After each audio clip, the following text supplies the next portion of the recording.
Good morning dear friends. अभी आज एक सिंपल सा टॉपिक है वो डिस्कस करते हैं थोड़ा सा। इस टॉपिक से क्या होगा कि आपका थोड़ा जो मीनिंग का ही है, अभी मीनिंग ऑफ पब्लिक एडमिनिस्ट्रेशन, उसी का थोड़ा और क्लियर हो जाएगा। ठीक है जी। तो देखिए आपके सिलेबस में एक टॉपिक है प्राइवेट एंड पब्लिक एडमिनिस्ट्रेशन। ठीक है, पहले हम इस चीज को डिस्कस करते हैं थोड़ा सा कि प्राइवेट और पब्लिक एडमिनिस्ट्रेशन क्या होता है। देखिए किसी भी आप प्राइवेट ऑर्गेनाइजेशन में जाएंगे, जैसे यहाँ पे एयरटेल है या कोई प्राइवेट स्कूल है, ठीक है जी, उनका अपना सिस्टम होता है एडमिनिस्ट्रेशन का, वो प्राइवेट एडमिनिस्ट्रेशन है, प्राइवेट सेटिंग है। उसके बाद पब्लिक एडमिनिस्ट्रेशन, कोई भी गवर्नमेंट जो एडमिनिस्ट्रेशन चलाती है, एजुकेशन हो, टूरिज्म हो, ये सारे पब्लिक एडमिनिस्ट्रेशन में आते हैं। ठीक है जी, पब्लिक गवर्नमेंट हो गया, ठीक है जी, और प्राइवेट देखिए हमेशा इन दो चीजों को, प्राइवेट और पब्लिक को कंपेयर किया जाता है। There are people who compare them and contrast them, और डिफरेंट पॉइंट ऑफ व्यूज हैं। हम वेबर, फेयोल और उर्विक की बात अगर करें तो उन्होंने कहा, ये जो सारे हैं ये थिंकर्स हैं पब्लिक एडमिनिस्ट्रेशन में, उनका मानना है कि there is no distinction between private and public administration. ठीक है जी, वो कहते हैं कि फर्क नहीं है ज्यादा, there is only difference of degree. वो कहते हैं थोड़ी सी डिग्री का फर्क है, मतलब उनका मानना यह है कि ये अलग टाइप्स नहीं है, ये तो सेम है। उनका मानना यह है कि गवर्नमेंट में भी प्लानिंग चाहिए होती है, प्राइवेट में भी प्लानिंग चाहिए होती है, ऑर्गेनाइजेशन दोनों जगह पे चाहिए होती है, कमांड दोनों जगह पे चाहिए होती है, कोऑर्डिनेशन दोनों जगह पे चाहिए होती है। तो इसलिए वो मानते हैं कि ये ऑलमोस्ट सिमिलर है, हाँ थोड़ा सा डिफरेंस है, दैट्स इट। ठीक है जी। अभी हम इनकी बात माने तो हम थोड़ा सा इस पे चीज पे ध्यान देते हैं कि जो सिमिलैरिटीज होती हैं दोनों में वो क्या क्या है। ठीक है जी, पहले देखिए स्किल्स की अगर हम बात करें, देखिए स्किल, टेक्निक, प्रोसीजर जो गवर्नमेंट ऑर्गेनाइजेशन में यूज होता है वही प्राइवेट ऑर्गेनाइजेशन में यूज होता है। ठीक है जी। देखिए अगर गवर्नमेंट का कोई ऑफिस है या होटल है फॉर एग्जांपल गवर्नमेंट का, वहां पे भी परचेजिंग वैसे ही होती है जैसे प्राइवेट होटल में होती है। इन्वेंट्री कंट्रोल दोनों जगह पे वैसे ही होता है, सिमिलर। एक और एग्जांपल बताता हूँ, जैसे देखिए एक डॉक्टर है, अगर वो सर्जरी करते हैं, अपोलो में सर्जरी करें या वो एम्स में सर्जरी करें, तो उनका जो स्किल है वो ऑलमोस्ट सिमिलर है। प्राइवेट हॉस्पिटल में करें या गवर्नमेंट हॉस्पिटल में करें, तो जो स्किल चाहिए होता है सर्जरी करने के लिए या पेशेंट्स को ट्रीट करने के लिए, वो सिमिलर है। ठीक है जी। कभी कभी क्या होता है कि प्राइवेट कंपनी जो होती है वो किसी गवर्नमेंट जो ऑर्गेनाइजेशन होती है वो क्या करती है, वो प्राइवेट एम्प्लॉयज को हायर करती है कभी 2 दिन 3 दिन के लिए किसी स्पेशल जॉब के लिए। ठीक है ना। इसका मतलब क्या है कि मतलब कि जो प्राइवेट सेक्टर में स्किल्स होते हैं वो गवर्नमेंट सेक्टर में भी होते हैं। तभी गवर्नमेंट ऑर्गेनाइजेशन उनको बोलेगी आप आइए 4-5 दिन के लिए, हमारे कंप्यूटर्स में कुछ प्रॉब्लम है उनको ठीक करिए।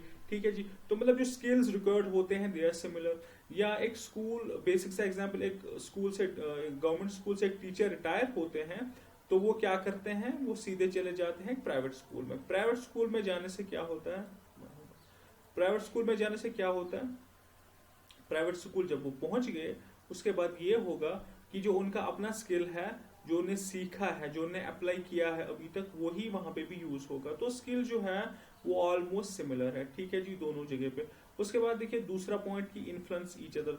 ये जो गवर्नमेंट हाउसेस होते हैं, गवर्नमेंट के जो ऑफिसेस होते हैं, उनमें कुछ प्रैक्टिसेस एंड प्रोसीजर्स जो होते हैं वो प्राइवेट सेक्टर से वो लेते हैं। देखिए आपको पता है कि प्राइवेट सेक्टर जो है वो एफिशिएंट होता है क्योंकि प्रॉफिट मोटिव होता है। तो उनकी जो एफिशिएंसी की प्रैक्टिसेस होती हैं वो कभी कभी गवर्नमेंट ऑफिसेस बोरो करते हैं, उनसे सीखते हैं, तो अप्लाई करते हैं। ठीक है जी। उसके बाद बिजनेस हाउसेस पे आते हैं। कभी कभी क्या होता है कि जो प्राइवेट बिजनेस हाउसेस होते हैं वो भी क्या करते हैं, कोशिश कि जो गवर्नमेंट सेक्टर्स में कुछ जैसे फॉर एग्जांपल लीव कैसे देता है गवर्नमेंट एम्प्लॉय को, कैसे लीव मिलता है हम भी वैसे ही करें, गवर्नमेंट एम्प्लॉय को सैलरी कैसे मिलती है हम भी वैसे करें, या एम्प्लॉय बेनिफिट्स। ठीक है, मतलब दोनों एक दूसरे से सीखते हैं, तो ये इनमें सिमिलैरिटी है। ठीक है जी। उसके बाद एडमिनिस्ट्रेटिव सेटअप पे आते हैं। देखिए हायरार्की, हायरार्की मैं आपको समझाता हूँ। जैसे आप अगर अब किसी भी डिपार्टमेंट की बात करेंगे, फॉर एग्जाम्पल आर्मी की बात करें, ठीक है जी, एक यूनिट की बात करें तो वहां पे ऊपर होते हैं, सबसे होते हैं कर्नल साहब, कर्नल साहब के नीचे होते हैं लेफ्टिनेंट कर्नल साहब, लेफ्टिनेंट कर्नल साहब के नीचे होते हैं मेजर साहब 2-3। ठीक है जी। मेजर साहब जो होते हैं उनके नीचे होते हैं कैप्टन साहब। ठीक है, कैप्टन के बाद नीचे होते हैं लेफ्टिनेंट साहब, लेफ्टिनेंट के बाद होते हैं जेसीओज एंड ऑल। ठीक है, मतलब एक हायरार्की यही होता है, मतलब रैंक्स हैं। ठीक है, अथॉरिटी है, इनकी बात सब मानते हैं। ठीक है जी। तो ऐसे ही ऊपर से अथॉरिटी होती है, मतलब एक प्रॉपर स्ट्रक्चर है, एक रैंक है, ऊपर से ऑर्डर आता है, वो सबको मिलता है, ठीक है, कौन किसको ऑर्डर करे, कैसे काम चले, तो दैट्स हायरार्की, मतलब जो रैंक्स होते हैं, ठीक है जी। उसके बाद demarcation of work. Demarcation of work होता है कि हर बंदे को अपना अपना काम करना है। अगर एक स्कूल लेते हैं, वहां पे पियोन अपना काम करता है, टीचर अपना काम करता है, ठीक है जी। या आप पॉलिसी की बात करें, देखिए दोनों जगह पे चाहे गवर्नमेंट हो एडमिनिस्ट्रेशन या प्राइवेट एडमिनिस्ट्रेशन हो, तो दोनों जगह पे छोटी मोटी पॉलिसीज या बड़ी पॉलिसीज बनती हैं। तो ये जो होता है ना जी, हायरार्की तो गवर्नमेंट में भी होती है, गवर्नमेंट ऑफिस में भी होती है और प्राइवेट ऑफिस में भी होती है। डिमार्केशन ऑफ वर्क दोनों जगह पे होता है, पॉलिसी मेकिंग या पॉलिसी मेकर्स दोनों जगह पे होते हैं। तो ये भी सिमिलैरिटी एक टाइप की हम मान सकते हैं, ठीक है जी। उसके बाद रिसर्च एंड इम्प्रूवमेंट पे आते हैं। देखिए दोनों को पता है, गवर्नमेंट को भी पता है और प्राइवेट ऑर्गेनाइजेशन को भी पता है कि हम परफेक्ट नहीं हैं, हमें रिसर्च की जरूरत है, ठीक है जी। तो वो क्या करते हैं, वो रिसर्च करते हैं, दोनों रिसर्च करते हैं, ठीक है जी।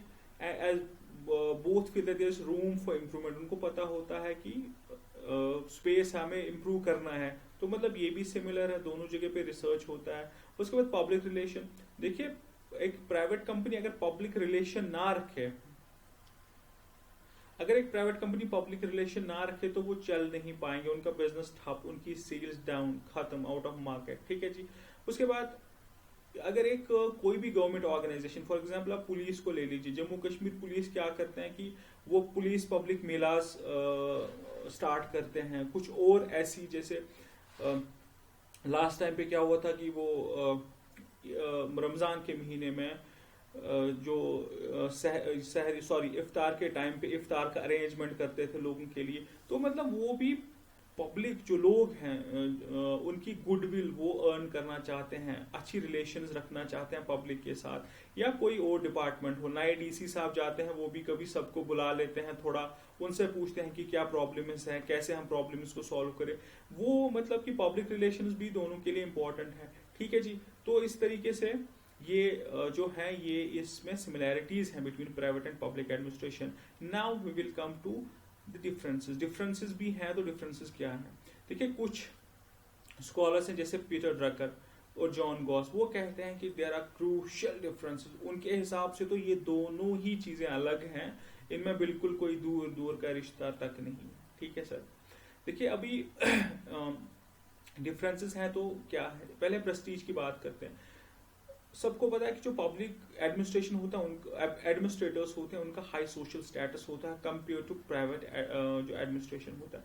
देखिए अगर आप डीसी साहब को देखें कहीं पे, ठीक है, उनकी इज्जत हर एक करेगा। अगर ऑन दी अदर हैंड आप देखें कि एक आईआईएम का ग्रेजुएट है, उसकी सैलरी चाहे कितनी भी हो, उसकी इज्जत कम होती है इन कंपैरिजन टू एक जो डीसी साहब होते हैं। मतलब कि एक गवर्नमेंट ऑर्गेनाइजेशन में अगर आप जाएंगे ना तो थोड़ा सा आप सोच समझ के जाते हैं, वाइल अगर आप प्राइवेट ऑर्गेनाइजेशन में जाते हैं तो उतना नहीं होता, सोशल स्टेटस ज्यादा प्राइवेट ऑर्गेनाइजेशन का नहीं होता in comparison to public organisation, ठीक है जी। उसके बाद अपॉर्चुनिटी, देखिए अपॉर्चुनिटी टू सर्व सोसाइटी ज्यादा किसको मिलता है, गवर्नमेंट ऑर्गेनाइजेशन को, ठीक है ना, क्योंकि गवर्नमेंट ऑर्गेनाइजेशन के पास उतने रिसोर्सेज होते हैं, उनके पास फैसिलिटीज होती हैं ताकि वो गवर्नमेंट की सर्विस पब्लिक की सर्विस करें, उनको अपॉर्चुनिटीज मिलती हैं, ये हाई है पब्लिक एडमिनिस्ट्रेशन में। एक प्राइवेट ऑर्गेनाइजेशन भी ऐसा कर सकती है लेकिन उनके पास इतने एवेन्यूज अवेलेबल नहीं हो सकते। उसके बाद let's come to the political direction. Political direction में मतलब देखिए जो पॉलिटिशियन, जो मिनिस्टर साहब कहते हैं वैसे ही एक डायरेक्शन मिलती है एक डिपार्टमेंट को, जो टॉप बॉसेस चाहेंगे, जैसे नेताजी चाहेंगे, उस हिसाब से ही एक डिपार्टमेंट चलेगा। वाइल एज प्राइवेट एडमिनिस्ट्रेशन में ज्यादा गवर्नमेंट का असर तो डेफिनेटली पड़ता है लेकिन उतना ज्यादा नहीं, वो जो कहें तो वैसा ही आप करो, नहीं ऐसा भी नहीं होता, ठीक है ना। अब देखिए अगर एजुकेशन में अभी हमारे नईम अख्तर साहब मिनिस्टर हैं, तो वो जो डायरेक्शन में लेना चाहें एजुकेशन डिपार्टमेंट को, तो उसी हिसाब से एजुकेशन डिपार्टमेंट चलेगा, ठीक है जी। उसके बाद प्रॉफिट मोटिव की बात करते हैं। देखिए पब्लिक एडमिनिस्ट्रेशन को कोई प्रॉफिट मोटिव नहीं होता, ठीक है, ज्यादा नहीं होता, लेकिन गवर्नमेंट जो प्राइवेट ऑर्गेनाइजेशन का होता है, they strive and struggle only for profit. जहां प्रॉफिट नहीं है वहां कोई भी प्राइवेट ऑर्गेनाइजेशन नहीं जाएगी, ठीक है जी। अब देखिए कहीं पे कुछ होता है, प्रॉब्लम होती है, खुदा ना खासा डिजास्टर आ गया, कुछ आ गया, तो प्रॉफिट ढूंढने नहीं बैठेगी गवर्नमेंट, वो सर्विसेज प्रोवाइड करेंगे। पहले जो प्राइवेट ऑर्गेनाइजेशन हो उनको अपने प्रॉफिट से मतलब है और कुछ नहीं, ठीक है जी। उसके बाद यूनिफॉर्मिटी ऑफ सर्विस। देखिए पब्लिक एडमिनिस्ट्रेशन जो होती है ना वो डिस्क्रिमिनेट नहीं कर सकती। फॉर एग्जाम्पल अगर आप एयरटेल इनको फोन करेंगे या ऐसे एग्जाम्पल लीजिए कहीं किसी भी गवर्नमेंट ऑफिस में आप जाते हैं, ठीक है, रोज रोज आप जाते हैं, तो वो आपको ये बेनिफिट नहीं देंगे कि बोलेंगे ये तो हमारे रोज के कस्टमर हैं, ये रोज आते हैं, कंप्लेंट लेके चले इनको अच्छे से ट्रीट करते हैं बाकियों के हिसाब से, ऐसा नहीं होता। While as in private administration अगर आप रेगुलर किसी कंपनी के कस्टमर्स हैं तो वो आपको स्पेशल बेनिफिट्स देते हैं, आपको अच्छे से ट्रीट करते हैं। तो यूनिफॉर्मिटी ऑफ जो ट्रीटमेंट है वो बस पब्लिक एडमिनिस्ट्रेशन में है, प्राइवेट एडमिनिस्ट्रेशन में ऐसा नहीं होगा। जहां फायदा मिलेगा वहीं प्राइवेट एडमिनिस्ट्रेशन भागती है, ठीक है जी।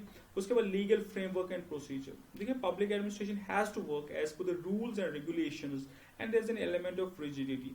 देखिए क्या होता है कि अगर आप फाइल लेके जाएंगे किसी भी आईएएस ऑफिसर के पास तो वो सीधे आपको साइन करके ये नहीं बोलेंगे कि चलिए आपका बिल इतना बनता है 10 लाख का, तो चलिए आप ले लीजिए। नहीं, उनके भी कुछ रूल्स एंड रेगुलेशंस होते हैं, इस चीज का ध्यान रखना, फंड्स कहाँ से आएंगे, बहुत सारी वहां पे फैसिलिटीज होती हैं। दो वो देना चाहते हैं आपको पैसा, या अगर किसी कॉन्ट्रैक्टर को वो देना चाहते हैं जल्दी पैसा, लेकिन उसमें रूल्स एंड रेगुलेशंस होते हैं जिसकी वजह से थोड़ी सी रिजिडिटी होती है, ठीक है जी।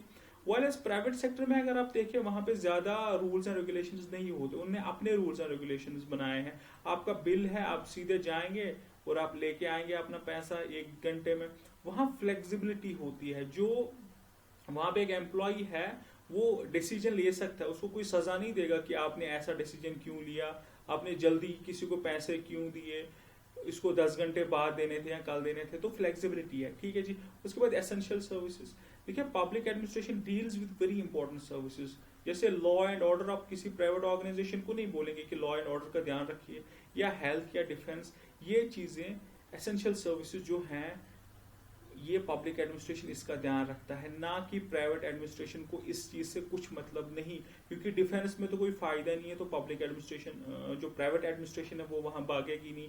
हेल्थ में चलो प्राइवेट हॉस्पिटल्स हैं लेकिन वो आपको फ्री ट्रीट नहीं करेंगे, ठीक है जी, वो अपना फायदा देखेंगे। वो किसी कोई प्राइवेट कंपनी किसी दूर इलाके में अपना हॉस्पिटल नहीं खोलेगी, क्योंकि वहां उन्हें पता, they know that people are very poor, तो वो हमारी सर्विस अवेल नहीं कर सकते, ठीक है जी। तो essential services are taken care of by the public administration, while as there is no such concept of taking care of essential services in case of the private administration. उसके बाद monopolistic services होते हैं। देखिए monopolistic services मतलब कि अगर train चलती है, ठीक है जी, आप ये नहीं कह सकते गवर्नमेंट को कि मैं अपनी ट्रेन सर्विस स्टार्ट करूंगा, मेरे पास पैसे हैं, नहीं, वहां पे गवर्नमेंट की मोनोपोली है, मतलब कि एक ऐसा एरिया जिसमें सिर्फ गवर्नमेंट ही आ सकती है उसको मोनोपोली बोलते हैं, ठीक है जी।